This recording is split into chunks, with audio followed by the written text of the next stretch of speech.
welcome back to another episode of Kingdom Conversations with Kibi. I'm your host. This podcast, we talk real life, real struggles, and real hope in Jesus Christ. I hope, my prayer is that every episode you leave just encouraged, just a deeper love for God, and just renewed strength. So this week, I have what I should have did before I even started the podcast. I'm gonna be real with y'all.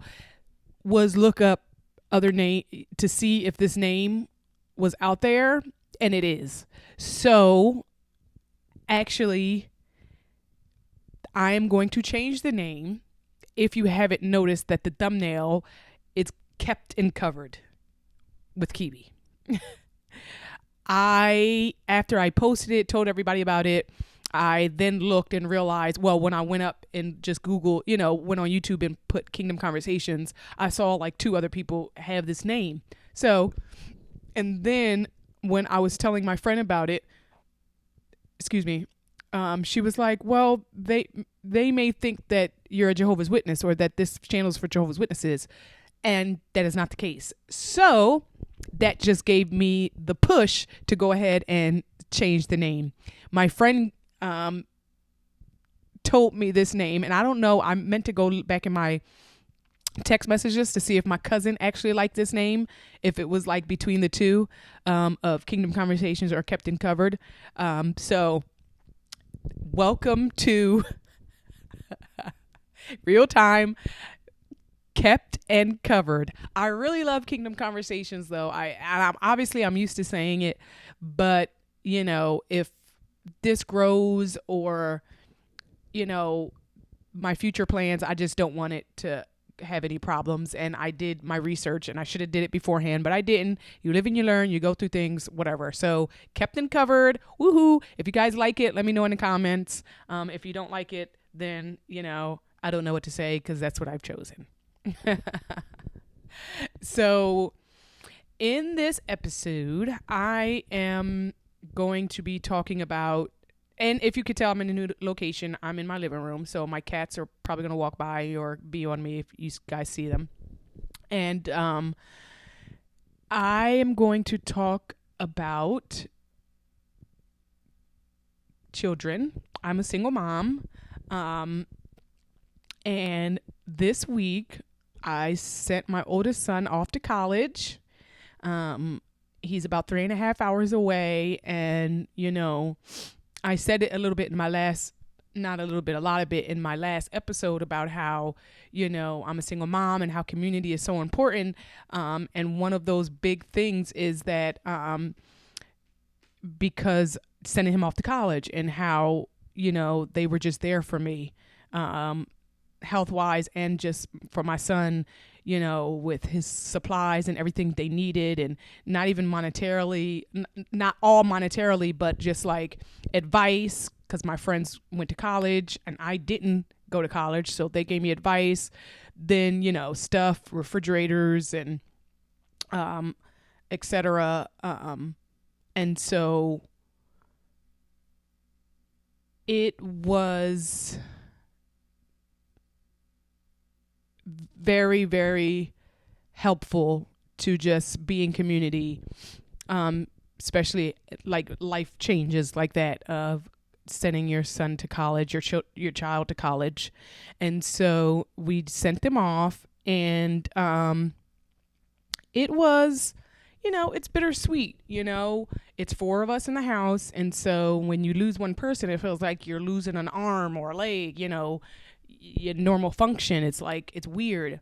Everybody kept asking me, did you cry? I didn't cry. I didn't cry when I was dropping them off. I didn't cry that night. I didn't cry on my way back home. I prayed on my way back home. The following day though, I was very sad. It's like, I felt like I wanted to cry, but I just didn't cry. I couldn't cry. I don't know. I wanted to just get it over with, but I just didn't cry, but I was like upset. But it's like, it's so bittersweet because you're so happy for your kids to go out and experience the world, and it's the natural order of things. But I've been looking at like old pictures, baby pictures, old pictures, and just time just goes by so fast. And I just remember a time when I didn't want to be a mom. And at this point, I was already a mom, but it's like I was so selfish and I just wanted everything to be about me. I wanted to party. I wanted to do what I wanted to do, and these kids was cramping my style. Fast forward to now that I'm saved and I just love the crap out of my kids and how my world kind of is surrounding them, but they're getting older. They're going to college. They have their friends. My daughter's a tween, so she has her friends, and that's all she really cares about. Then my older son, he has a life and sports and his friends, and I just keep thinking about the past, about when they were littler and how I just took it for granted, the time that I had. And now they're all growing up and moving out, and not all, but the one moved out, and it's just like sad because I just keep thinking about all the times that I had with them and I wasted being hungover or dropping them off somewhere to go party or whatever the case may be. And it's just, I try to tell my friends with younger kids because it's tough. You know, it's different stages. When I tell people about like, it doesn't, just because they grew up, it's not like it gets easier. It's different. It's the same kind of problems. You still have, instead of waking up every 2 hours, now it's like, you know, when they like somebody or relationship issues, you know, friendship issues, or just they get the little attitude, or it's just different problems. It doesn't really get easier. It just becomes different. And so, but at the end of the day, time is fleeting and you don't have forever, and they grow up. Things change.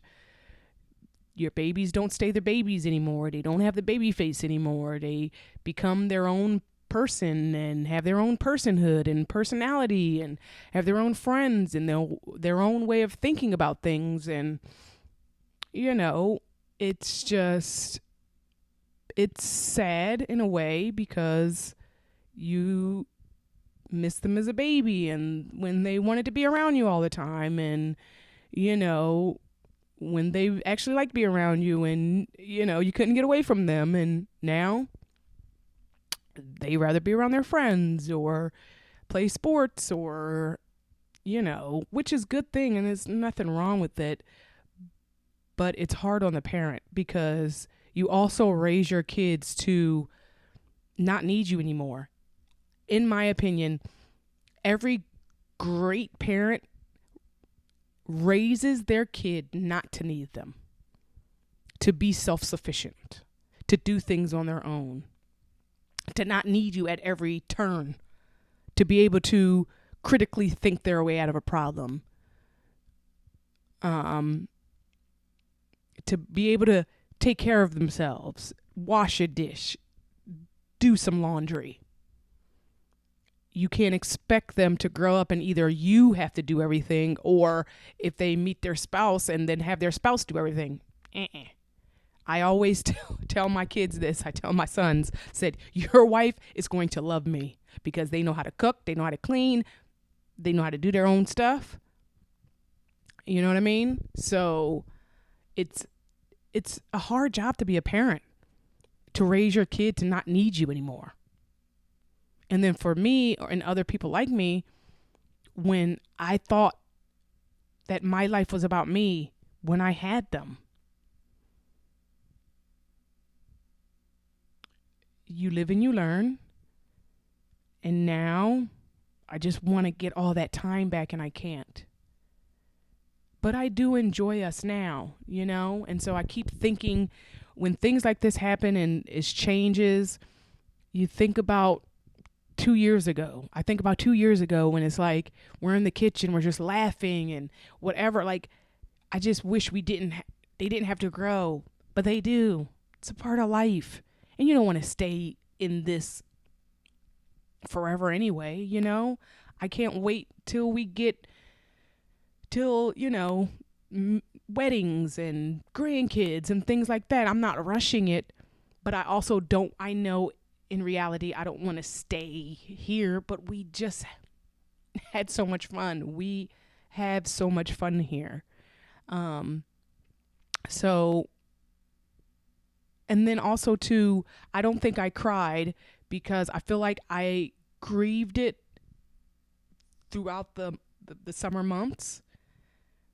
And even before he graduated high school, I think I knew what the plan was. So I knew, like, I was slowly, processing it as the days went on. I would talk about it with people. I would, say, hey, I can't believe, like, he's about to go to college, and they'd be like, yes, what a terrible thing that he's going to college. I'm like, of course it's not terrible that he's going to college. It's great, but I'm sad that my baby's leaving me. It's good that they go and they grow up and they grow and they spread their wings, but it's also just bittersweet. But I think I've processed it throughout the days and the weeks that by the time it came, I didn't cry. I'm really not a big crier. I do cry when I'm in my room. God knows I cry. I cry when I'm in my room, when I'm really sad about something. But I think it just wells up before I can actually cry. So people say, it hasn't hit you yet. I just think I've processed it already. And it's a good thing. But you could cry over good things.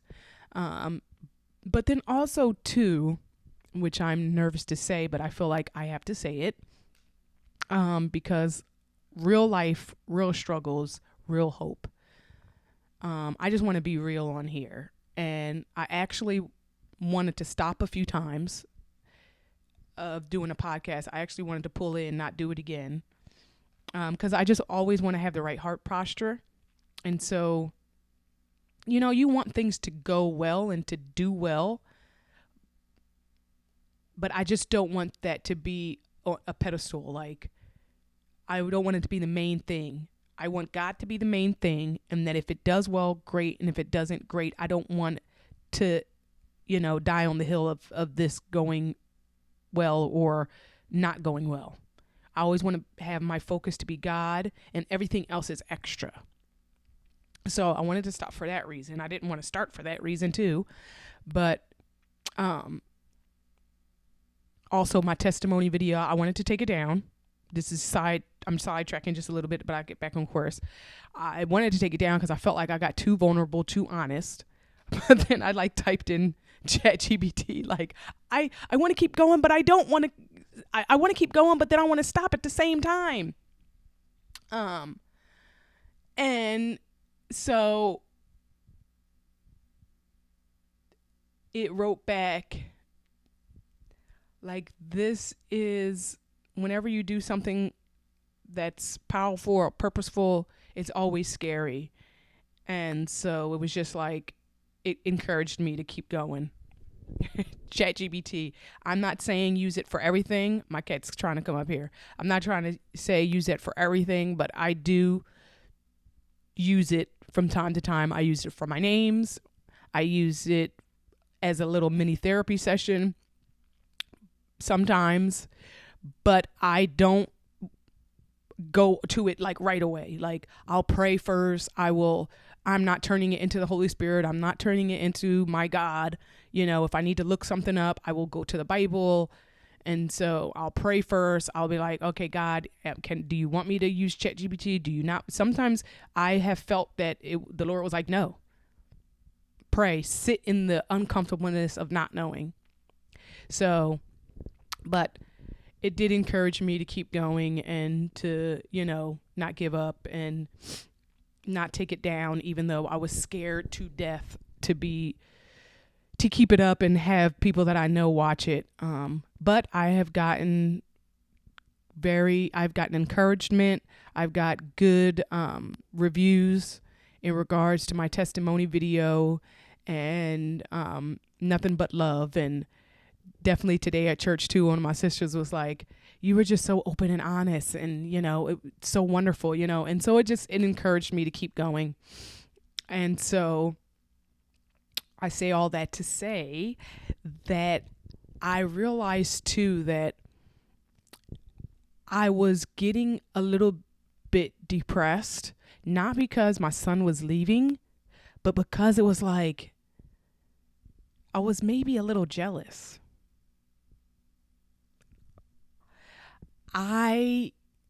He's starting this new journey, this new life, this new adventure, and I'm just stuck here in the same old job, the same old house, the same old humdrum stuff, nothing exciting going on, still no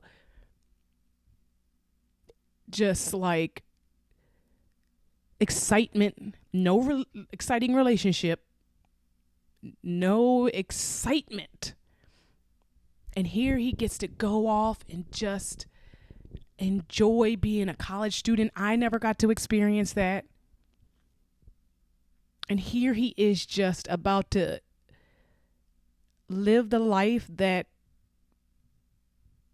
I never got to experience. And looking back, hindsight is 2020, wishing I would have done that. But I didn't. I decided to go to community college, and then I dropped out because there was some things that happened financially. Things didn't happen, and so I dropped out. And then, go back to my testimony my testimony pod. Started dancing, drinking, partying, whatever. It was like, ugh. And so I have a great life now. I do. I love my house. I worked so hard to get my house. And it's like, when you don't stay grateful, that's what happens. When you get your eyes off of God and on yourself and your past and all the things you don't have that you wish you had, that's what happens. Jealousy of your own kid.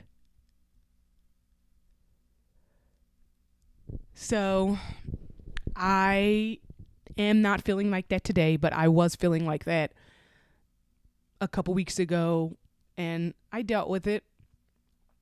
And I just wanted to get on here and talk about it because I felt like people don't get honest anymore. People don't get real anymore. They button it up. They make it seem like, oh God, it's everything. I'm just so happy because I'm a Christian and everything's just so perfect. And I'm never jealous and I'm never petty and I'm never, I am.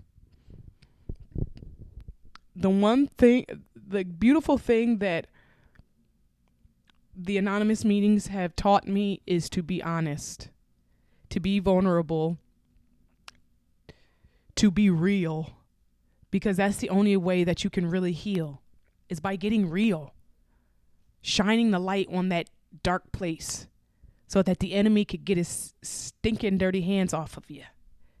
But as long as you keep it covered and secret and, oh no, nobody needs to know about this, then it could just fester and it gets spread and it just gets crazy. And so that's another thing that this podcast is going to be. It's going to be real and raw. Honest, no holds barred, no holding back. Especially since we're still up and we're still doing it, and that testimony video is still up, and so I've been nervous for people to really know my past because I don't want people to look at me differently. I don't want them to think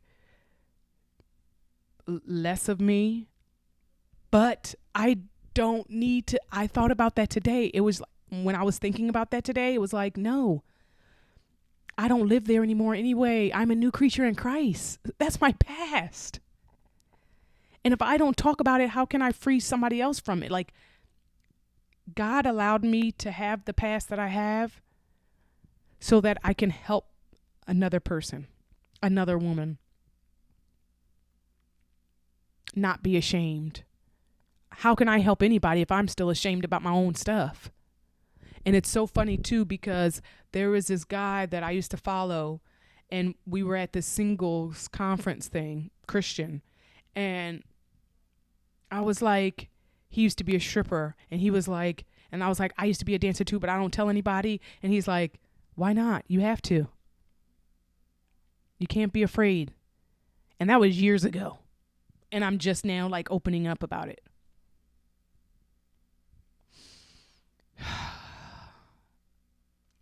But yeah, I couldn't believe when the Lord like revealed it to me, when I was realizing like, ew, jealous of your own kid. That's kind of nasty. But I'm proud of him. It's not like, what's that called? It's not like envy where I wish he didn't have it. No. I am very, very proud of my son. I am the proudest mama that I could be of all my kids. They're so good. They're so, they're just decent human beings. Are they perfect? No. Are they decent human beings? Yes. They're respectful to me. They're respectful to adults. They get good grades. They go to school. They play sports. They come to church. They go to church. Well, they have to, but it's no arguing and fighting, and I don't have to drag them to church. They come without any issues. And I'm just really grateful for the life that God has given me. I'm grateful for the kids that he has given me, and just to think about how life could be. And it's hard. I'm a single mom. That bill that I have to pay for him is not going to be easy, but they keep me going. They've always kept me going. They have always pushed me to be better, do better. They keep me going. They keep me in church. They keep me right with God, because I doing this for God and them, my accountability. Like I said, I think in the last episode, they call me higher. They don't know how much they do for me, but they do. And as hard as it is to be a single parent, as hard it is, I cry because it's like I'm forced to go to work. I was forced to go to work with cancer, with lupus. Days I've had to force myself to get up and go, because who else is going to pay these bills? Ask my friend, when I got diagnosed with cancer, I'm like, I don't have time for this. I don't have time to be sick. But the Lord sustained me through it all. I'm just so blessed. I'm so blessed to have a kid who wanted to go to college, and he set the precedent. So now the other two will hopefully follow in line, or have a trade, or, I know for one thing's for sure, and for two things for certain, they ain't gonna be no bums. They're not gonna be sitting up here doing whatever they want to do, not paying no bills, not just not doing nothing with themselves. So yeah, just a small little quick video. I just want to get on here and tell you guys what's been going on. Super excited. Drove up there. Their grandparents helped us. We got his stuff together. Fixed his room up. It's a small room, and he had to share it, but thank God his grandfather was there with us, and his grandma, and we kind of organized it all and got him really set up, and it was really nice. We ate, and then then they left, and then I had a parents meeting, and I got really, really upset because the parent meeting, and then they had a meeting, and it like The parent meeting was at 3:30, and then their meeting was at 4. And I'm like, it's okay. You could just be late. Just wait. I'm not done. So then I run. He was like, Mom, I'm not going to be late to my very first meeting. And so I was so mad because the meeting was like an hour and a half. And I'm like, I'm not waiting another hour and a half for you to get done. But he was like, they said that they'll have breaks. So I like was mad. I was like pouting. And then I prayed. I was like, God, I'm upset because I want to say goodbye to my son. And then it was just like peace came over me. And then it was like, I went to go get coffee. I got gas. And then my mom called me and I talked to her for a few minutes. And then I realized that, and then it wasn't that long. And then it was like, I texted him and I said, hey, just so you know, I'm still here. He was like, great. We just went on break. So I said my goodbyes. We took some pictures and then we drove back home. I was waiting for myself to cry. I didn't. I had a little talk with God and just prayed and was just thinking about things and, how proud I am of him. And yeah. All right. So thank you for showing up again. If you're here again, sticking this out with me and rocking with me.